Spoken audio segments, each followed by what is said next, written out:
ghafiriz dzambi wa qabilit taubi.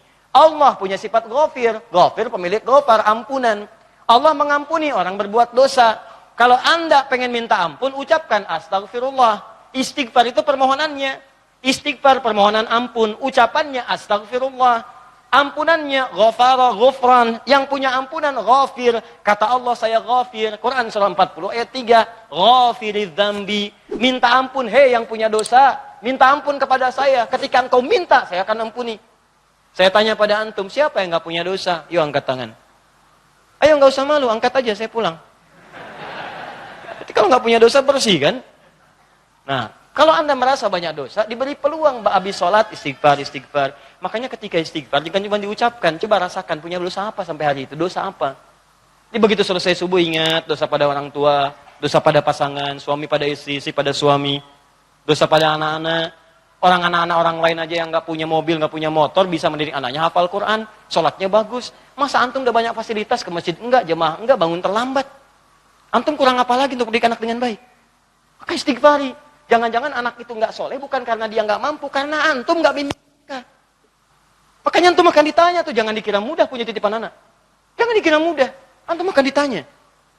Kenapa ini nggak sholat? Nanti akan ada terjadi di hari kiamat, ini sahih riwayatnya, akan terjadi di hari kiamat. Nanti ada orang tua hampir ke surga, anaknya mau ke neraka, dan dia menyatakan keberatan di hadapan Allah. Begitu menyatakan keberatan, ternyata dosanya dosa orang tua. Anak itu tuh nggak menyembah Allah dengan baik karena dosa orang tuanya. Maka tertukarlah anaknya ke surga, orang tuanya ke neraka. Hati-hati. Dan ada juga yang terbalik. Orang tua ke neraka, anaknya mau ke surga. Orang tua menyatakan keberatan kepada Allah. Dan nanti kejadiannya sangat luar biasa. Nanti lain waktu kita akan bahas. Cukuplah ada banyak keterangan dalam Al-Quran. Ada yang bapaknya Nabi, Rasul bahkan, punya anaknya ada yang suami, istrinya nggak taat. Ada yang istrinya solihah, suaminya enggak. Seperti Asia dengan Fir'aun. Ada yang suaminya bagus, istrinya enggak. Banyak seperti Lut dengan istrinya. Ada yang bapak, anak dengan istri nggak taat. Seperti Nuh. Itu bukan dongeng, itu kisah disampaikan supaya kita bisa hati-hati. Seakan-akan Allah mengatakan begini, cukup aja orang-orang masa lalu begini. Kalian jangan begitu. Saya buka kisah seperti ini supaya keluarga kalian selamat. Makanya istighfarin. Istighfar, sambil istighfar. Lumayan tuh begitu istighfar, dosa diampuni. Belajar nangis lah kalau istighfar tuh belajar nangis. Gak bisa nangis. Gak bisa nangis, besoknya nangis. Gak bisa nangis juga, tangisi diri Anda yang belum bisa menangis. Bismillah.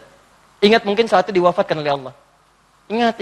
Bagaimana kalau saat itu wafat, anak Anda belum baik, istri Anda belum baik, dan Anda akan dihisab dalam keadaan sesuatu yang belum sempurna dalam kehidupan.